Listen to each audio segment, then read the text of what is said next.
Welcome to the Viking Age podcast, the official podcast of the VikingAge.com. My name is Schad. I write for the Viking Age as well as zone coverage, bringing the news and the Brookings Register. My co-host is Adam Patrick, managing editor of the Viking Age. And we do this every Monday with a late week episode right here on the Viking Age YouTube channel. We're also in podcast form on Apple and Spotify the very next day, but however you consume us, make sure you like, comment, share, and subscribe so you never miss a new episode and we can spread the word to the masses. Now, on today's episode, we will give you some overreactions to another Vikings victory against the Packers. We will acknowledge someone for this victory, and we'll get Adam's quick thoughts on Sunday's game between the Vikings and the Jets, which will be played on Sunday morning in London. But let's not waste any time, Adam. It's time for our biggest week 4 overreactions. What is your biggest overreaction to a win over the Packers? All right, I'm going to kick it off with a bang. The Vikings got a win yesterday, 4-0, beat the Packers. Looked like it was going to be super easy and cruise to a victory, but they made it interesting, in true Viking fashion.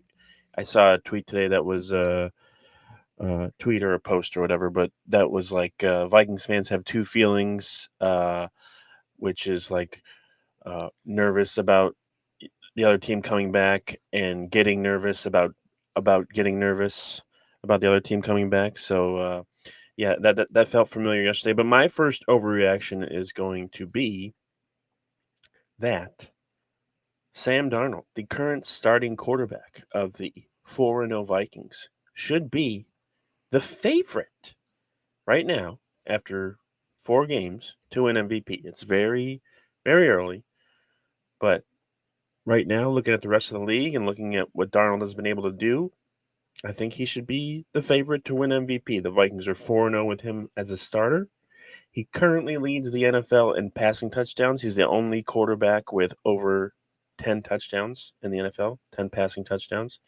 He also leads the NFL in passer rating and touchdown percentage. He ranks second in yards per attempt and third in QBR.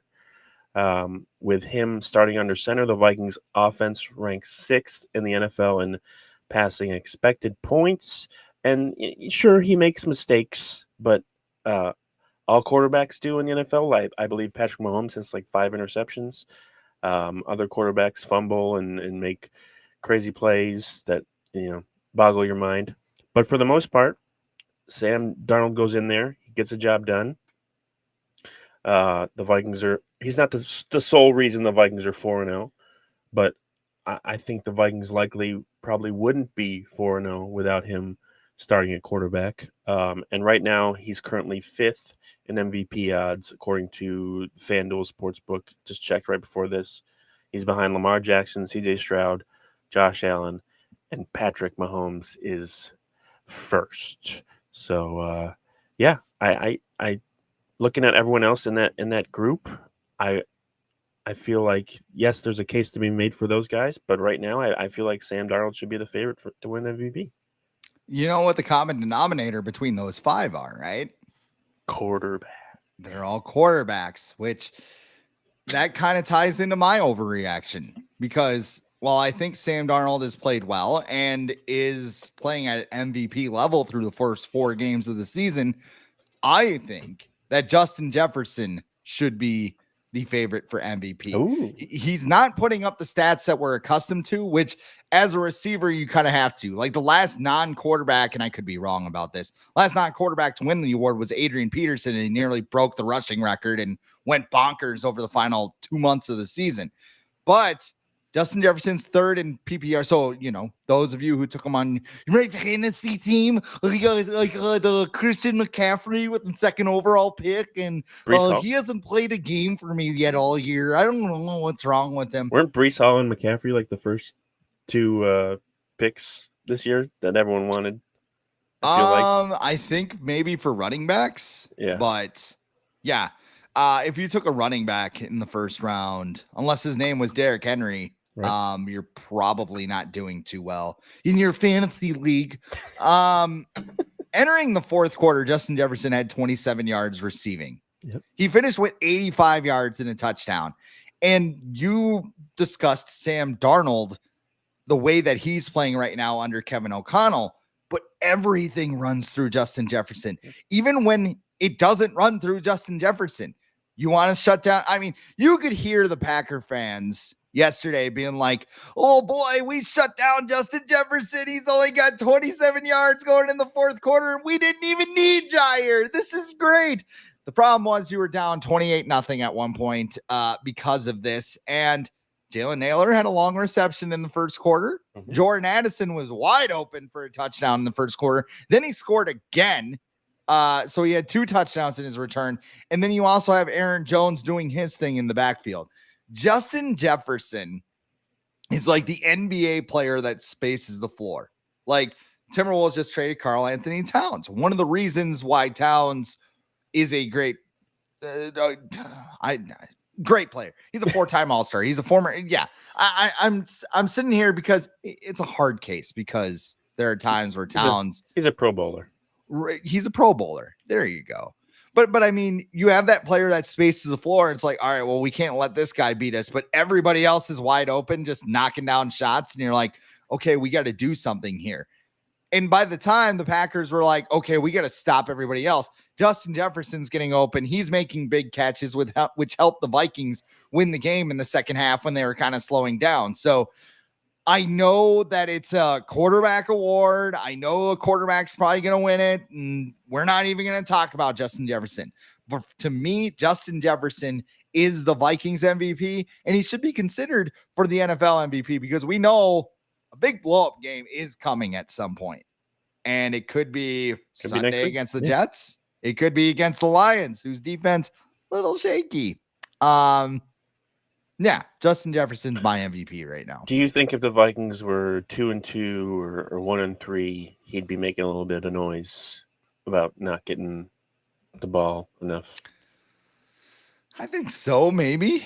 But I mean, winning helps everything, don't you think? I mean, how many targets does he have? That's a great. Yeah, he still has a bunch. I think he's still leading the team in targets because I think he had like 8 yesterday, and he's still the ball's still being thrown to him, even when he's completely blanketed or double covered. But, and I'm sure he realizes he knows he's been in the league for a while that people are gonna, pretty much just put everyone on him. But like you said, teams doing that creates opportunities for Jordan Addison, for Aaron Jones in the screen game, for Jalen Naylor. It's just like he does so much more for the Vikings that goes unnoticed. I think he even had a key block on the Addison touchdown yesterday on the end around.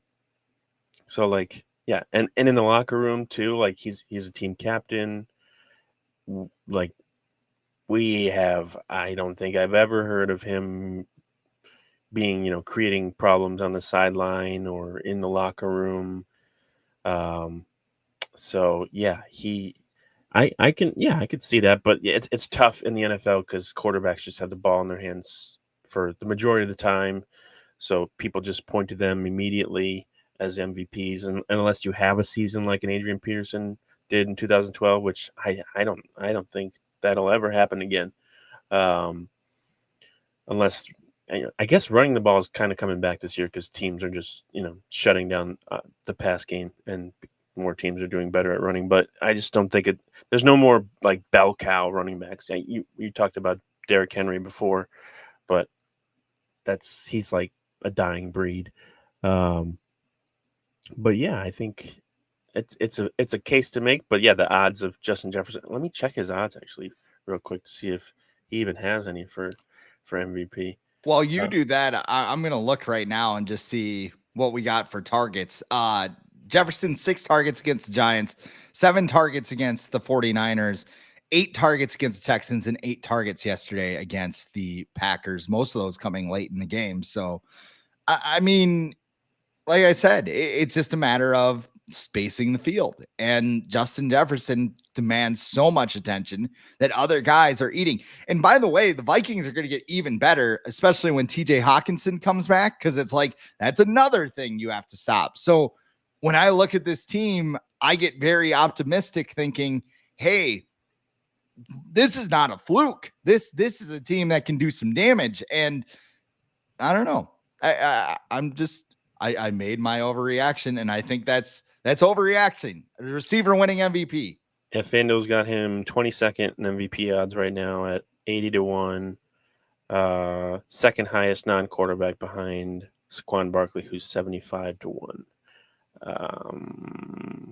So yeah, it's tough when you have when guys like, I don't know, Derek Carr and Aaron Rodgers have higher MVP odds Just make it than most valuable quarterback then. they really should in the Like, future. They should just have a separate quarterback award because like it's just turned into this like MVP. It's just like, okay, which quarterback's better, and then they kind of reserve offensive player of the year for the best non-quarterback, really, unless quarterback just has an insane year. But yeah, I feel like in the future they probably should figure out a way to just have a separate quarterback award. and you know what? Patrick Mahomes is going to win it Yeah, because everybody on Kansas City is hurt right now. So if they go to the playoffs and they look great. yeah. I don't know. They look like. Remember, didn't the Eagles start like? Did they start like 11-0 last year? Or Yeah, they went, but they didn't. They never felt like they were contenders. good, and then they They're weren't. Like that, it kind of feels the same way about the Chiefs this they're year. Like like the they're 4-0, but like, are you really afraid of them? Like, do you think I think the Vikings could beat them. Like their defense is really good, but I think the Vikings could beat the Chiefs. 2022 Vikings. That's what they are right Yeah, now. yeah. It's just okay. Patrick Mahomes, go win us the game. Oh, okay. Like, I guess. Which is fine. He Yeah. does it. No. I mean, if I had Patrick Mahomes, that'd be basically it. But yeah, it's the Patrick Mahomes save us offense. So that's what I Alrighty. think there. Ready All for number right. two? Ready for number 2. Let's go.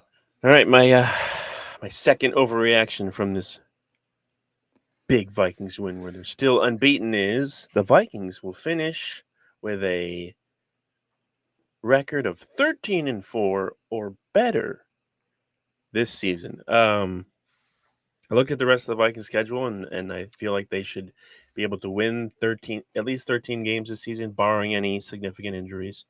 10 of their remaining 13 opponents currently have a record of 500 or lower, including the 0-4 Jaguars, the 0-3 Titans, the 1-3 Cardinals, 1-3 Rams. I just mentioned the Rams, but I've got their first loss actually coming in Week 8 against the Rams on the road. Vikings are 1-5 in away Thursday games since 2014, so it's tough, especially going the West Coast a little further. So, and then I've got them losing at Chicago in Week 12 because it's weird whenever they go to Chicago. At Seattle Week 16, they'd never win in Seattle, and then at Detroit in Week 18 when they'll probably be resting players. So they've already played the 6th hardest schedule in the NFL according to ESPN, and they're 4-0. So I think that means good for their future. ESPN's Football Power Index currently projects the Vikings to win 11 games this year, which is the second highest currently in the league behind the Chiefs. So yeah, they're going to lose a game. I feel like they are, and I think they should. Like, if a lot of teams who've been, I don't know, 15-1 or undefeated going into the playoffs, they don't know how to really handle how to come back from losing, and or how to come back from being behind. Like yesterday when the Packers were coming back, I thought the Vikings responded well, especially on that drive where Sam Darnold drove them down the field and they kicked the field goal to kind of seal the win. I think that showed a lot. That was kind of one of the first times I felt like they faced adversity, where their backs were kind of against the wall and they had to get a score on that drive, and they did. So I think that was something that could help them in the future. So yeah, I think 13-4 is attainable for this Vikings team, which is crazy because there's a couple people out there who thought they were going to win 4 games. Yeah. They've already won 4. I think ESPN did the simulation or whatever, and they had them getting the number 1 pick with 4 wins. And I saw someone yesterday be like, well, I guess they're just going to lose out. So enjoy. I hope everyone enjoyed the season.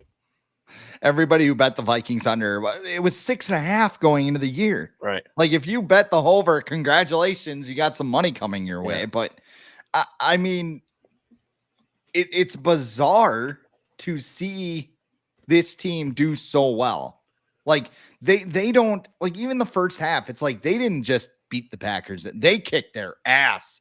And like, I know the Packers came back, and maybe the Packers are a better team than we thought they were about this time a week ago, because Jordan Love was out there with one leg on, conducting 80 some yard drives. But I feel like there will be a moment where this team trips up, and it's how they answer it. And I think one of the things that Kevin O'Connell has done very well is answer adversity. Like, even going back, 2 months ago, like beginning of training camp, we're like, this is going to be a rough year. They had a corner die.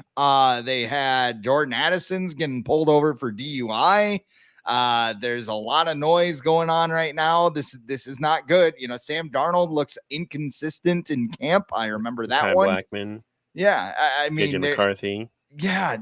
Vibes were not immaculate heading into the season. And now they're just building on top of it. And I think that's a credit to Kevin O'Connell big time for just killing the noise and kind of enhancing their culture. And it's also, Aaron Jones, who didn't get into the end zone yesterday. He got a leap after the game, though. They tried for sure. Yeah, they did try. Probably he too had much. like 5 carries inside the goal line. Yeah, probably too much. But there we go. You say 13 wins, and I think that is attainable. But you can also look at that game yesterday, which is my overreaction, and say the Vikings still have a lot of things to work on.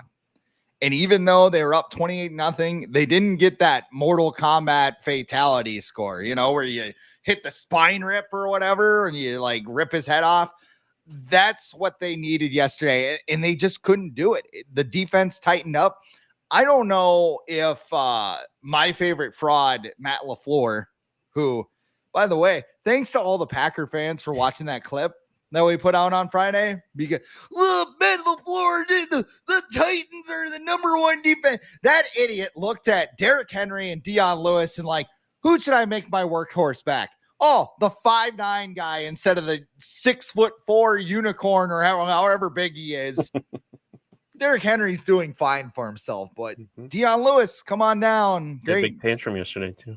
Yeah. And that was the other thing too. That was like, I guess I'm really into basketball now or analogies. Is that on your end? Yeah. Okay. Kids are at school, so you don't have to worry about that. I live by a mountain, and actually a lot of people just get rescued because they fall or whatever off the mountain. Like the Astro Crag and Guts, except there's they a lot don't of have like helicopter rescues and stuff them. usually out right outside my window, so it's fun. It's fun to watch. Just have a couple beers and Another watch people fall off the mountain. Yeah. There they go. But no, I mean, they had a lot of issues going for that score to really put the Packers away.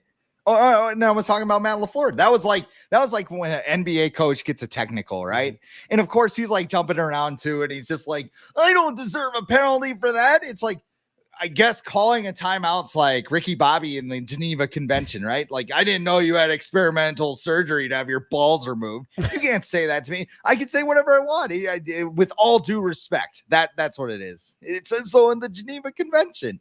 That's Matt LaFleur jumping up and down. But I mean, looking at the Vikings, and yes, this is different from the Zimmer era where you try to play prevent and grind the clock down after you kicked a field goal on your opening drive. But short yardage situations. Love Aaron Jones. The guy's awesome. But there were a couple of short yardage carries that the Vikings couldn't pick up that changed this game. Ty Chandler had another carry where he got stuffed before the line of scrimmage. That's got to improve. Brian Flores kind of broke out the Ed Donatel defense at the end of the game where they were playing, I think you texted me this. They played not to lose at the end of the game. So, and you also have Sam Darnold kind of with the Jesse Pinkman thing where he's getting away with it. There are a couple of interceptions that should have, well, there's one I'll talk a little bit about later, but I mean, there are total things. And I want to make this clear. the Vikings did not get a fraudulent, or as some people would say, fraudulenta victory yesterday. But that's what happens when you throw 3 interceptions and you lose a fumble late in the game. If they really want to go somewhere, it's things that need to be fixed. But at the same time, we can enjoy this moment because this came out of nowhere. This 4-0 start, nobody expected the Vikings to be this good this early. And who knows? It could end in disaster. Hell, it's the Vikings. It probably will. But a 4-0, a big win over the Packers. You go to the Jets, and I truly believe this team's going to be 5-0 heading into the bye, which is fucking insane. Sorry for the F-bomb, but which means they're going to lose to the Jets. Yes. I think I was listening to Ventline yesterday on Purple Daily or whatever, and Phil Mackey brought up the point that, like, looking at the final score, like, if someone told you it was just without looking at the rest of the game, if the Vikings won by 2 points and the game had to come down to, the final drive and Aaron Jones had over 120 total yards and Sam Darnold threw for 3 touchdowns, you'd be like, okay, that's fine. That was a good win. It's a division opponent. It's going to be a close game, and those are always hard fought. But yeah, you look at the first half and the second half are 2 totally different halves. I've seen a lot of people be like, "Oh, Kevin O'Connell kept his foot in the gas." I think he took his foot off the gas in the third quarter a little bit. It seemed like he was just like, "Oh, well, let's just call some more running plays." And then he was angry about it. Like, yeah. Like, so like, I think he has to get better at, and this is new territory for him. Like being up 3 touchdowns.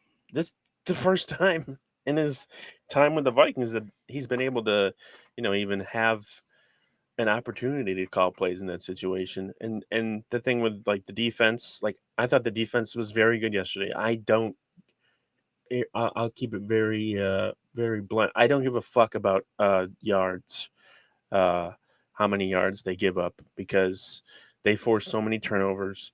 They stop teams in the red zone. They just come up with big plays when they need to. They pressure the hell out of the quarterback. Like they only had 1 sack yesterday, but I'm pretty sure they had at least 10 pressures on Jordan Love, and they hit him a bunch of times. So I asked Jordan Love how many times he cared about the Vikings only getting 1 sack. So like the second half defense too, like a lot of the Packers points came when the Vikings were kind of just playing a little safer, a little softer. So I think both Flores and O'Connell will go back and be like, okay, if we get a big lead again, we really got to like come out in the third quarter too and keep the strategy the same as it was in the first half. And, you don't want to take too many big risks, but at the same time, you can't let a team hang around. Like, do you think the game would have been different if not for Naylor muffing that punt? Like, and the Packers got that touchdown right before the half. They're like, oh, okay, now we're only down 3 touchdowns. Maybe we can put this together. Because I think if it's 28-0 when they come out in the third quarter, I think it's very different. That's kind of getting into something I have planned a little later in the show. Okay. That Naylor punt, but I agree. I mean, they let them back into the game. And I mean, you mentioned too, there was a tweet that made the rounds from a prominent Packer podcaster that said, well, the 49ers threw the ball to them a couple of times and they got it right on the door. Okay, the defense is still forcing those turnovers. Like the Packers won. Xavier McKinney, who did not catch the ball, by the way, but and also caught that on the goal line. So the Vikings were driving to score on that drive. So Vikings gave it away, basically.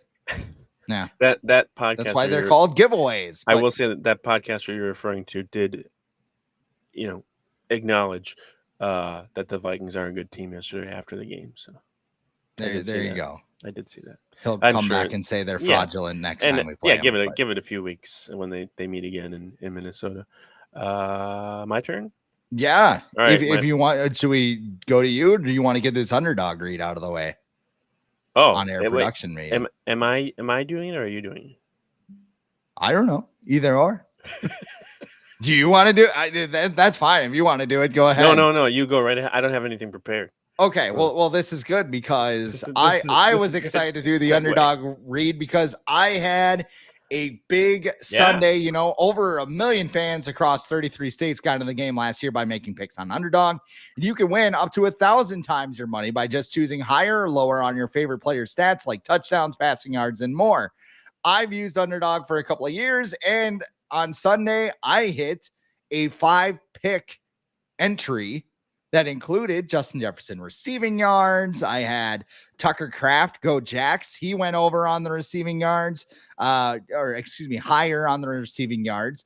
Jaden Reed had a touchdown. It was a nice little Sunday for me. So you can cash in on all of the opportunities. Just making picks on Underdog is straightforward, and signing up is even easier. Just head over to the Underdog simple to use mobile app on underdogfantasy.com and sign up under promo code The Age, and Underdog will give you a free pick to use on your first cash pick'em entry, plus $1,000 bonus cash match when you deposit. That's Underdog Fantasy promo code The Age to claim your new customer special of a free pick and your deposit offer. You must be 18 plus, 19 plus in Alabama and Nebraska, and 19 plus for Colorado for some games, 21 plus in Massachusetts and Arizona, and present in a state where Underdog Fantasy operates. Terms apply. Void in Colorado. If you're concerned with your play, call 1-800-GAMBLER or visit ncpgambling.org. Arizona, call 1-800-NEXT-STEP. 1-800-639-8783 or text next step to 53342. And in New York, call the 24/7 Hope line at 1-877-8-HOPE-NY or text HOPE-NY, which is 467-369. All right, Adam, your final overreaction after a win over the Packers. Before I say that, I want to just prove my theory about yardage, giving up yards not meaning anything, because the Vikings still rank first in the Vikings defense still ranks first in the NFL in DVOA, which is something that people like to reference a lot when talking about how good a team is or how non-fraudulent a team might be. But my third and final reaction, usually I like to kind of get away from the Vikings and focus more on the rest of the league with my third overreaction is so for this one, I'm going to actually talk about an opponent who the Vikings is next on the Vikings schedule. That's the Jets. They look terrible, and I am no longer scared of Aaron Rodgers. Just I might be like, tempting fate here, as he's the upcoming opponent, and it is what it is. But this is a different Vikings team. For some reason, I feel less worried about this team. I'm sure I'll figure out a way to do that later on in the season or even next week. But Rodgers, longtime Vikings nemesis, but he's nothing close to what he was during his prime with the Packers. After week 4, he ranks 24th in the NFL in yards per attempt, 19th in passing yards per game, 16th in passer rating, 20th in QBR. He's only thrown 1 interception, but he's also only thrown 5 touchdowns in 4 games. The Jets are only averaging 19 points per game with him starting. He's 40 years old, not as mobile as he used to be. He might not turn the ball over a ton, but he's not really making any plays either. He's just average. He's just average quarterback now. I feel like if you polled a lot of the Jets fans, they'd probably be like, we'd rather have Sam Darnold than Aaron Rodgers right now. Well, not with that current infrastructure. If KOC comes along with him.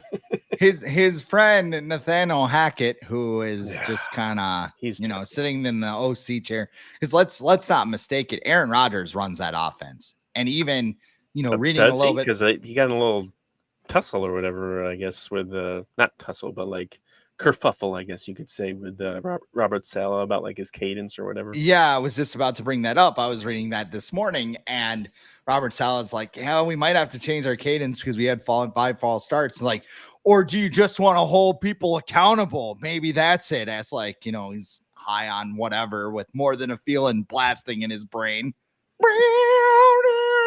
Yeah, hey, Aaron, what does this mean? I don't know what it. All right, ready? Jet fuel kit build steam beams. Ready? All right. Green My neighbors 18. are probably like super jacked I did 18, that, right? But what's that? He does like the green 18, right? Yeah, he green 18. Yeah. It's better than here we go. I want to fucking rip my ears off every time I hear Dak Prescott. His cadence. There's a TikTok out there, and I sent this to you. It's like this guy sitting there watching the game, and there's like one beer, and like every time he says, "Here we go," it's like a pyramid, and then at the end he's just like passed out, and he's like, "Here we go." Can't stand it. Cannot stand it. No, I mean, I think we knew this 2 years ago when he didn't look that great with the Packers. He was washed then, tears his Achilles on the first drive of the season last year, and then he comes back and everything's supposed to be fine. You might have not wanted to, you might have wanted to cancel that trip to Egypt during OTAs because maybe some of the receivers would have figured that out. And respectfully, Garrett Wilson is non-existent right now. Yeah, I don't know if that's Aaron Rodgers. I don't know if that's Garrett Wilson's fault. It's somebody's fault. And that I think people are going to get fired at the end of the season in New York because I mean, Robert Saleh should have been canned last year, which I don't think it's indicative of his ability as a coach because that defense is pretty damn good in New York. The problem is he just can't. Like Kevin O'Connell has a good way of like blocking out the noise, right? Like Robert Saleh, it's like at least he doesn't let it known that it's public, right? That he knows like about it. Even yesterday, he seemed upset, but he didn't like protrude it. Like Robert Saleh's poker face is just like all the Vegas is out there. Yeah, he's also in New York, where they're not Minnesota nice. No. Karl Anthony Towns will find that out soon enough. Bill Belichick to the Jets next year? For real this time and not one day and then resign on a napkin? Well, who knows? I mean, a lot of the people are still in the same position they were when Belichick turned it down. Like same owner, right? Woody Johnson. So and Woody Johnson's all about like making a splash or whatever. Right. I think Belichick. Yeah, I think Belichick. Giants. Do you Jets. think he wants to coach again, though? Yes. You do? Okay. Yes. This whole media tour is all about like rebuilding his reputation so he can become a head coach again. He's been awesome at that, by the way. Oh, he is. He's very good. So it's working very well. It's exactly what he wanted to do, or what his people wanted him to do. It's like when Rick Spielman got fired, not only by the Dolphins, he was an analyst on ESPN and really good. Then he comes to the Vikings and like shares nothing. And then he gets fired by the Vikings. And now he's like all over the place for the 33rd team. Or is he on CBS too? Yeah, he does. Yeah, he does. Yeah, no, I think about it. Okay. So we got Aaron Rodgers next week. Here's my final overreaction. Can we please figure officiating out? Ooh. Like, no. I know it's a hard job. We can't. Like, I know it's a hard job. I know a lot of refs who do high school and college officiating. So, it takes a different breed to even be out there, especially on a professional level, because the NFL does not hire full-time refs. I believe that's still a thing. Yeah. They're going out and selling insurance in the offseason or whatever. But we got to find some level of consistency here, because on Saturday afternoon, the Minnesota Gophers are executing a comeback in the big house. Now, I don't think they would have went on to win the game, but they're down by 3. They recover an onside kick, and the ref comes in and goes, "Nah, you're offsides, bud." And he is clearly behind the line when they show it on replay. But it's not challengeable. It's not reviewable. And anything else. Then on Sunday, Xavier McKinney makes that interception, and he juggles that thing all the way to the ground, and the officials go, "Nope." And it was a play that changed the complexion of the game, because the Vikings score there's your fatality score, and things probably don't even get as close as they are. But people sit there. I don't think everything should be challengeable by coaches, because the game would take forever. But I do think it should be reviewable, where and they do this sometimes, I think, with like spots or whatever. They'll be like, "We had expedited replay review," and they said it's a first down. Yeah, from New York. Like, I think it should at least be reviewable in these cases like the one in the Gopher game on Saturday, or like the one in the and they did review it because all turnovers are reviewed. I still don't know what happened. You're still going to have stuff happen, but people are like, oh, the human element though. The integrity of the game will be ruined if we don't have human elements in our calls. You know what else ruins the integrity of the game? Messing up the calls. So, yes, can we please figure out officiating, because ugh. And there's so much money being bet on football games now. Like a call like that, like the Gophers game, or that interception, if you're betting on the point spread, like that could lose you a lot of money if you're betting on that. And you didn't even mention the Miami and Virginia Tech game where looked like a touchdown catch, and they ruled it a catch, and it didn't really seem like there was any video evidence of it not being a catch, but perhaps maybe because they were in Miami, they were like, oh, nope, incomplete. Miami All 12 wins. Hurricane fans were going to be furious if they called that Listen, a catch. there was a loud excitement from the sideline because of all the players yelling. Yes. But yeah, it's I don't know. It's like a slippery slope with refs, because like they're not going to get everything right, and there isn't a system in place where like you can get everything right. The technology is just not up to speed, and I don't even know if the NFL wants the technology. They still have old, like 90-year-old guys doing the chain gang. Like there is technology out there. I think they tried it out in the preseason where like you could figure out where the first down was without even using the chains.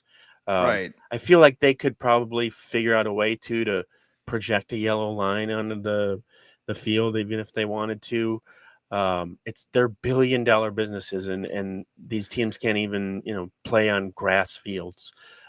So officiating, yeah, it's going to be a problem. It always is a problem. But the thing is, like, once you get to the playoffs, I feel like it's not like a lot of the problems that football fans have during the season, because you're dealing with every single officiating crew, not the best. But once you get to the playoffs, usually it's pretty good, and you're also dealing with teams that are more disciplined and better too at the same time. I guess we've had plays decide games, like the Fail Mary in Seattle, where like a bad, but I mean, I do not remember a playoff game. Yeah. I don't remember a playoff game being decided. Des Bryant catch. There was what was it? The Patrick Mahomes getting hit out of bounds by a Cincinnati player. Yeah, but that was flag. That was egregious. The Travis Kelce pass interference in the Super Bowl against the Eagles. Mm-hmm. But that was pass interference. Yeah. So but people will say like, oh, it's the Chiefs, they get the calls. It's like, yeah, that's what happens when you're good. Yeah. If your team was good, you would get the calls too. They want the good teams to still be good. Like, weird. That's weird how that works. All right. So that's it for overreactions. It's time for one of my favorite bits that we just started doing a couple weeks ago. It is called Acknowledge Him. It's where we pick one player to acknowledge for a Vikings game. Adam, I'll let you go first. Who are you acknowledging after the Vikings win over the Packers? This is kind of going to probably feel like a cop-out, since we started this segment pretty much because of this dude. But I'm acknowledging Will Reichert this week, because just looking across the sideline and seeing what happened with the Packers kicker on Sunday just makes me appreciate Will Reichert even more. If the Packers kicker had made one of his field goal attempts, they probably would have won yesterday. But they didn't, and the Packers have a kicking problem, and it's great because it's nice for, a different team in the division to have a kicking problem, and it's even better that it's the Packers, because we just don't like the Packers. But Will Reichert, he's made all 20 kicks. All 20 of his kicks this year. 6 field goals, all 14 extra points. And he has me getting closer to actually feeling calm when he lines up to kick. Like, when he goes to kick, I'm like, oh, he's going to make it. So at this point, I'm going to be surprised when he misses. I would have liked to see him maybe attempt a longer field goal yesterday because they had chances for him to do that, but I think they were more worried about giving the Packers good field position. But maybe in the future, and it was pretty windy yesterday too, so I don't know if that factored in anything. But yeah, Will Reichert. The Vikings have a kicker, and the Packers don't. I believe they were up 28-7. They were on the 40-yard line. I think it was the 43, and I'm like, kick the field goal. Let's see what happens. Their own 43 or the Packers? I think the Packers 43. Mm-hmm. And I was like, kick the field goal. Let's see what happens. And it's like, you probably don't want to give the ball to the Packers on that midfield if he misses that. So that totally makes sense. I'm going to stay with special teams too, but I'm not going to acknowledge a current Viking. I'm going to acknowledge a former Viking, Marcus Sherrills. And this is why. Because returning punts is harder than it looks. Exhibit A, Brandon Powell gets hit in the head. No call. He's knocked out of the game momentarily. He comes back in, but he misses a punt. So Jalen Nailor has to go in to field a punt. Nailor looks into the sun, which I assume is like the Mario sun from, what was that, Mario 3, where it's like coming down to like kill you or whatever. He goes, he's like, and he hits the ball, it goes over his head. Bo Melton scoops it up, and a lot of things happened after that mishap because you had the Matt LaFleur, technical foul. I guess technically it's a personal foul, but that's what it was. It was like a technical foul in basketball. He's like, trying to rile up his team.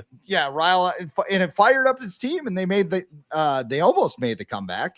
So, I mean, they get a touchdown a couple plays later. It's 28-7 going into the locker room instead of 28-0. Because if Jalen Nailor just doesn't catch it, just moves out of the way. All they had to do was, automatic Peter call. Like, Peter, get away from the ball. Like, we got to check out Brandon for the concussion.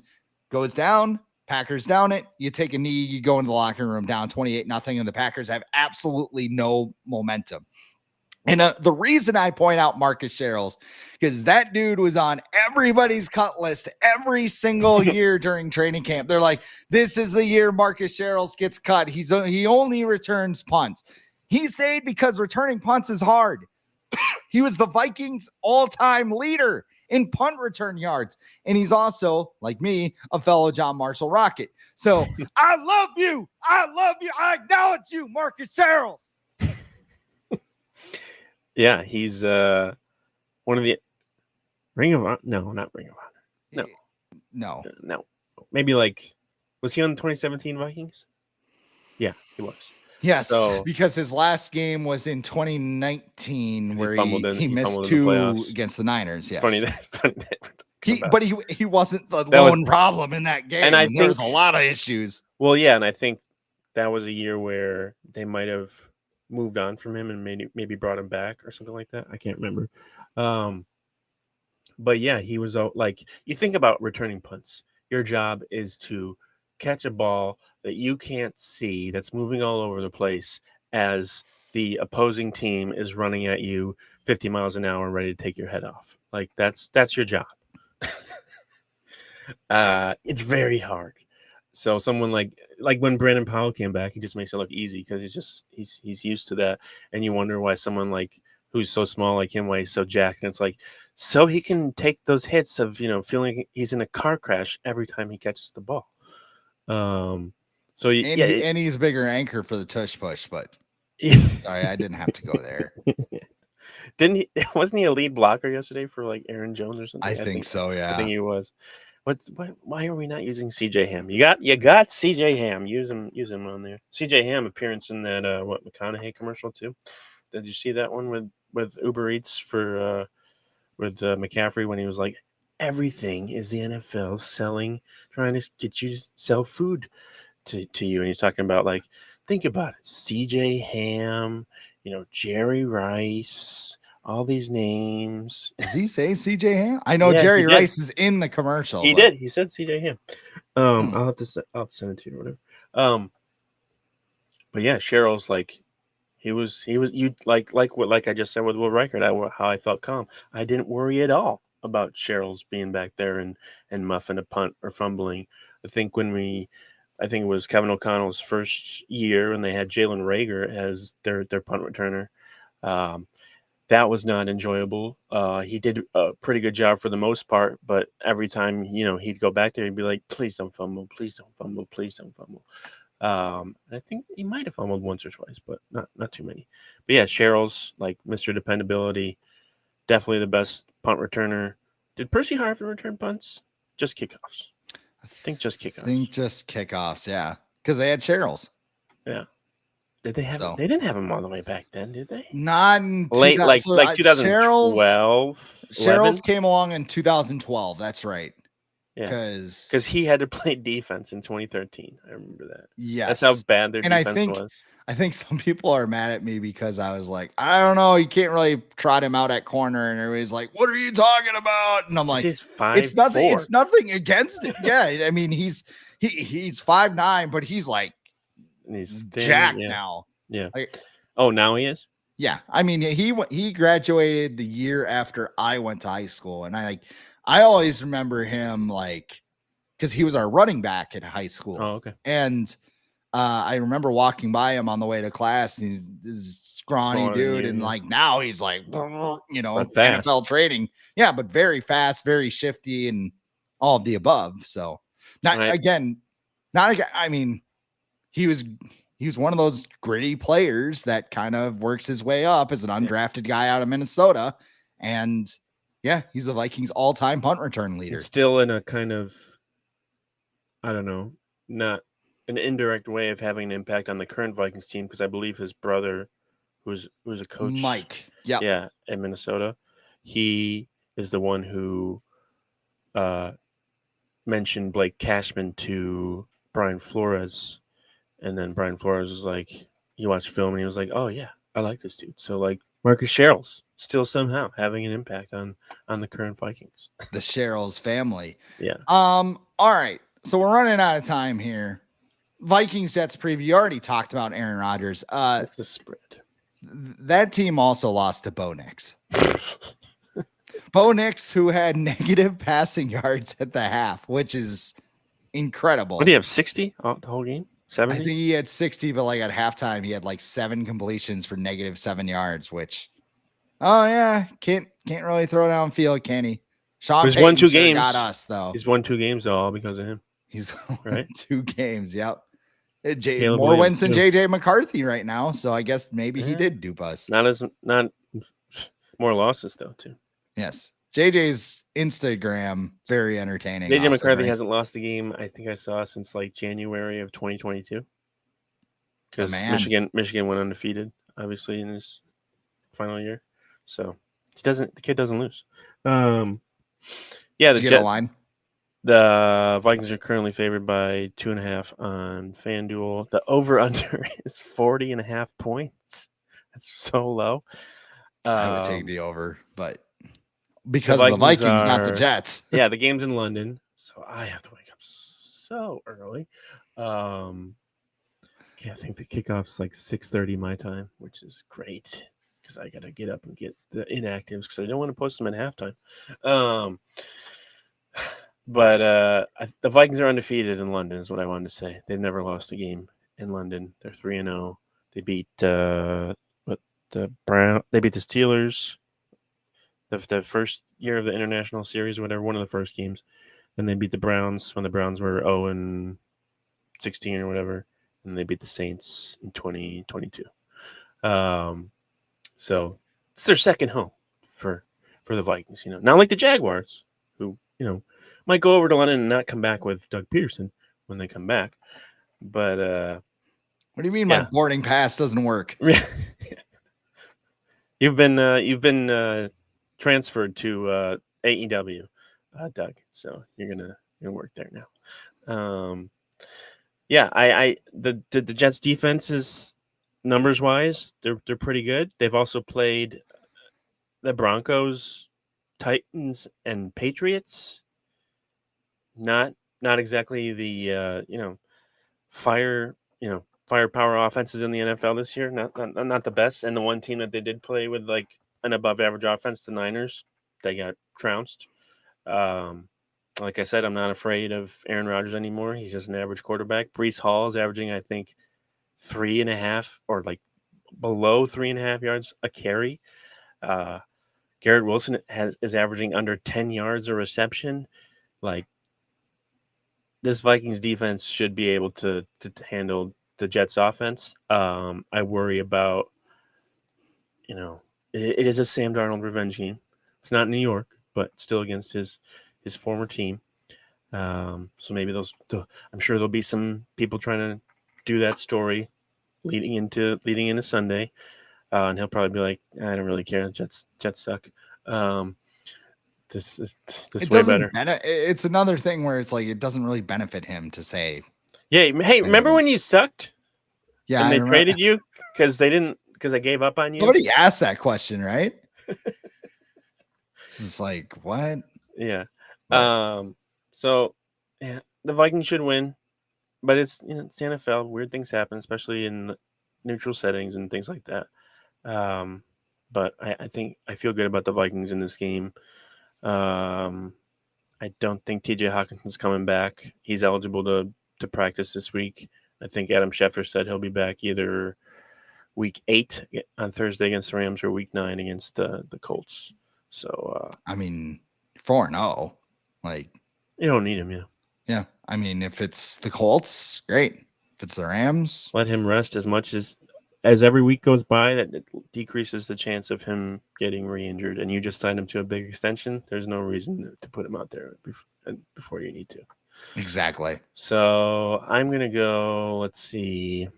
I think it's gonna be a ugly game. Just it'll probably rain. It's in London. Let's go 24-13 Vikings. Okay. I will save my prediction for later. Once I dig into it a little bit this week, we'll see who we get for a guest and preview Jets and Vikings a little bit more then. But kind of got to wrap things up here. What's going on at the Viking age, Adam? Oh, well, we're reacting to the Vikings remaining unbeaten. The Lions are playing tonight, and if it's a win-win scenario, I feel like, for the Vikings tonight, because Lions are playing the Seahawks. So if the Seahawks lose, Vikings are the only unbeaten team left in the NFC. And if the Seahawks win, then the Lions lose and they fall further back in the division.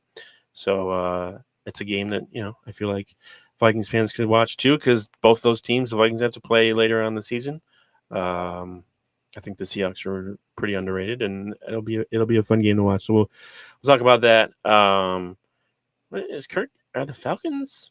Are they 3-1, 2-2, 2-2, 2-2, 2-2? Yeah, because they lost to the Chiefs and the Steelers. 2-minute Captain Kirk or whatever. He was he made an appearance yesterday and they beat the Saints. But yeah, we'll be reacting to everything that happened with the Vikings and other stuff related to them in week 4. Then we'll look ahead to the game in London. I'm sure we'll talk about Sam Darnold and the Jets and him, getting rid of ghosts and everything. We'll look at maybe some past moments of the Vikings against Aaron Rodgers because they have a long history with him. And then we'll look to see, maybe what's happened before when the Vikings have been 4-0 in the past. What's happened? I know 2016 didn't go so well, but I believe they were also 4-0 in 2009 and 98 when they made the NFC Championship. So keep an eye out for some of that stuff, and always just some random fun Viking stuff. Always good stuff on the VikingAge.com. And follow me, Adam Patrick NFL, on Threads and X. Well, I am at the real Chris Schad on X, Threads, and Instagram. You can follow all my adventures over there. But that's all the time we have for the Viking Age podcast. We do this every Monday with a late week episode right here on the Viking Age YouTube channel. We're also in podcast form on Apple and Spotify the very next day. But however you consume us, make sure you like, comment, share, and subscribe so you never miss a new episode and we can spread the word to the masses. For Adam Patrick, I am Chris Schad. This has been the Viking Age podcast.